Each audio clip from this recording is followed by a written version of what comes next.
Merci. Nous passons à la deuxième prédication. Et ça encore, ça va saigner.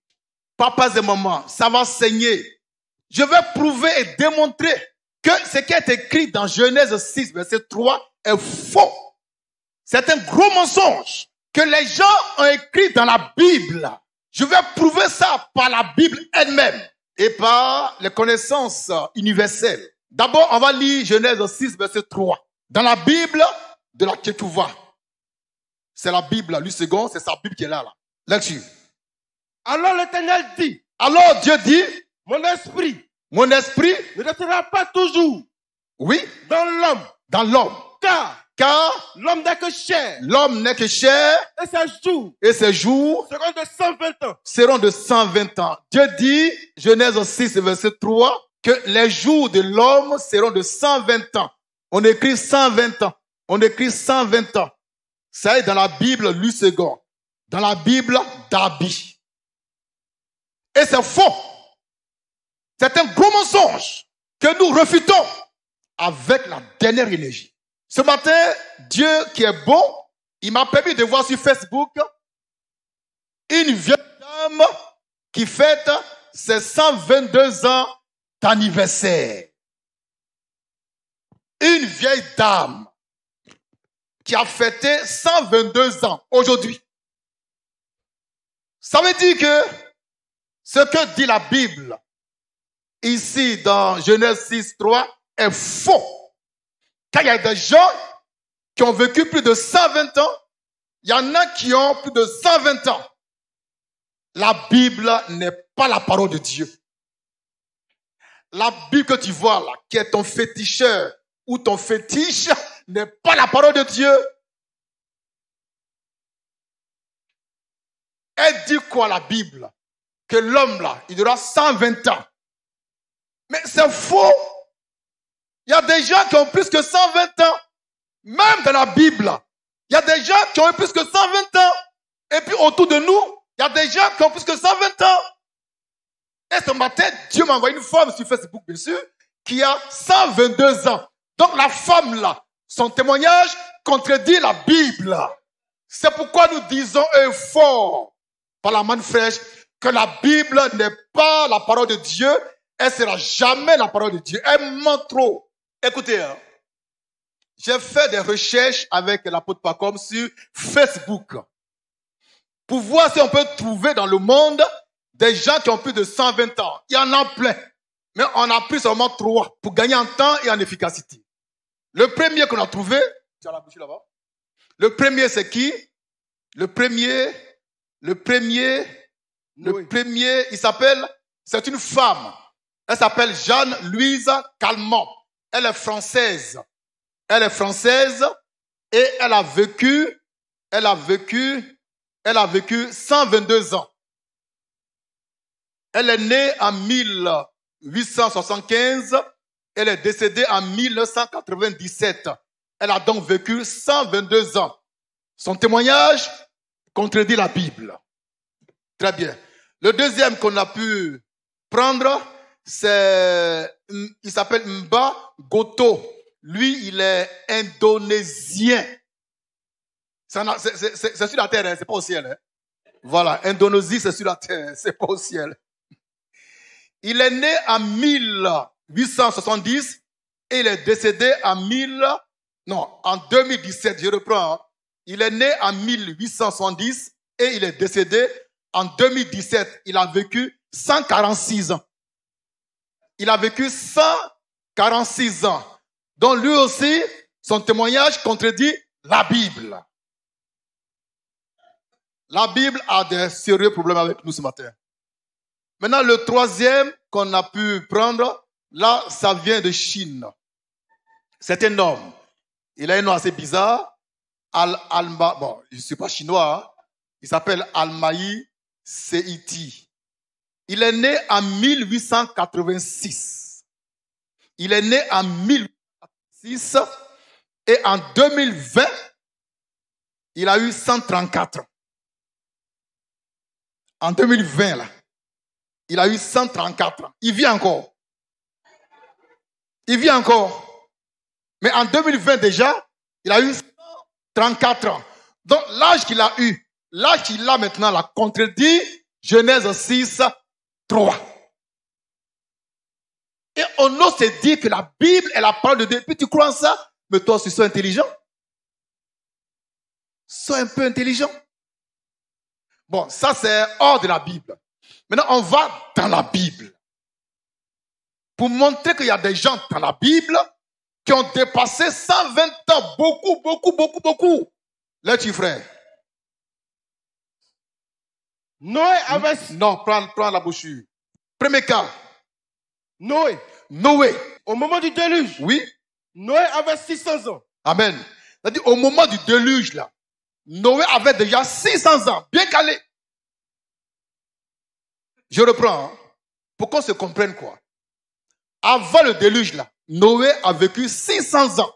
Maintenant, Dieu a envoyé le déluge. Là-dessus. Et il est décédé à l'âge de 950 ans. Voilà. Donc, quand Dieu a envoyé le déluge, Noé avait 600 ans. Maintenant, il est mort à l'âge de 950 ans. Ça veut dire que Noé a vécu 350 ans de plus. Et au total, Noé a vécu 950 ans. Ça contredit Genèse 6, verset 3. C'est pas fini, hein? C'est la ceinture. Deuxième cas. Le cas de Sem. Le cas de Sem. Sem, c'est le fils de Noé. Très bien, oui. Il a vécu 500 ans. 500 ans. D'après Genèse 11, 11. Donc, Sem a vécu 500 ans. Là-dessus. On trouve des hommes. Oui. Qui ont vécu. Oui. Plus de 120 ans. Oui. Cela ne passe après. Oui. Ce que dit la Bible. Oui. Dans Genèse 6, 3. Voilà. Donc, si on fait un récapitulatif, un résumé succinct, on voit qu'il y a des gens qui ont contredit la Bible. Il y a des gens dont l'âge contredisent Genèse 6, 3. Le cas de Noé, par exemple, il a vécu 950 ans. Mais quand il a commencé à pleuvoir, il avait 600 ans. Donc, en principe, Dieu devait soustraire. Hein? Et puis, Dieu laisse encore, il vit encore 120 ans de plus, et puis il vit encore de plus. Ça veut dire que c'est pas Dieu qui a inspiré Genèse 6, verset 3, mais c'est le diable. Ce bâtard de diable. Il est caché, et puis il met des trucs dans la Bible pour séduire les Tchétchouva, les Godozobel, le centaure. On peut continuer le massacre? On prend le cas d'Abraham, le père des nations, le père de la foi. Là-dessus. Il a vécu. Abraham a vécu 175 ans. 175 ans. Lui aussi. Oui. Selon Genèse. Oui. 25, 7. Lui aussi, par son témoignage, il a fait de la Bible une menteuse. Par son témoignage. Qui est écrit dans la Bible. On prend la femme d'Abraham, Sarah. Là-dessus. Elle a vécu. Sarah a vécu 127 ans. 127 ans. Selon Genèse 23, 1. Frère, de vous à moi, est-ce que Genèse 3, 6, là, Dieu est dedans? C'est Satan qui est dedans. C'est le diable qui est dedans. C'est le menteur qui est dedans. Et les chrétiens qui n'ont pas la révélation, qui n'ont pas l'esprit de vérité que Jésus a envoyé, ils disent que la Bible, c'est la parole de Dieu. Et ils ont fait de la Bible un Dieu. Les chrétiens ne peuvent pas prier pour quelqu'un s'ils n'ont pas la Bible dans leur main. C'est pas possible. Ils ont ça. Et puis ils brandissent. C'est quoi? Alors, tu es sûr que ce que tu as dans ta main, c'est la parole de Dieu? Ce papier qu'on peut froisser, comme ça, qu'on peut jeter, qui coûte 2500 francs, ou tu as payé après des négociations intenses? C'est ça qui est la parole de Dieu? La Bible ne sauve pas. Elle ne peut même pas te garder. Il y a des chrétiens, pour voyager en sécurité, d'après eux, ils mettent dans leur sac une Bible. C'est leur fétiche. C'est leur idole. Ce sont des idolâtres. Amen. Il y en a qui mettent dans leur sac la croix de Jésus. Le crucifix. Il y en a qui mettent dans leur sac leur boubou blanc avec les ceintures jaunes, noires, selon ton grade. Et ils sont assis dans le car, comptant sur la Bible pour les conduire jusqu'à bon port. Mais quand toi-même, là, même si tu n'es pas intelligent, quand tu prends ta Bible et puis tu la transportes là, ça te dit rien. On dit quelqu'un qui te protège.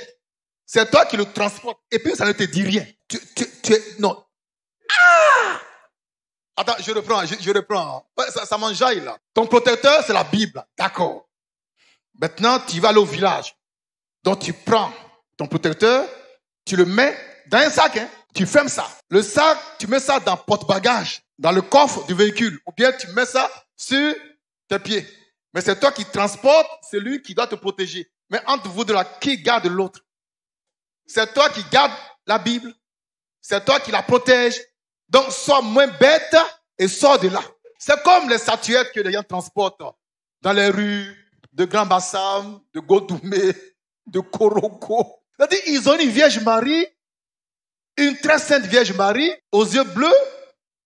C'est une blonde. Une blonde aux yeux bleus, avec une couverture bleue, avec des cheveux, pas bleus, des cheveux blonds. Et c'est elle qui va protéger nos parents. Alors, on la prend, on la dépose sur la tête de quelqu'un, et puis on la transporte, et puis on dit la Vierge, protège-nous. Non, ta grâce est trop. Toi, tu transportes statue. Comment tu veux qu'elle te protège? Sois intelligent. Ce qui manque aux chrétiens, c'est l'intelligence de Dieu. C'est tout. Et c'est pareil pour les féticheurs. Le féticheur, là, lui, il a ses fétiches, il a les petits pygmées, là. Hein? Il a sa poudre, il a son kaolin, il met dans son sac, et puis il voyage avec ça. Hein?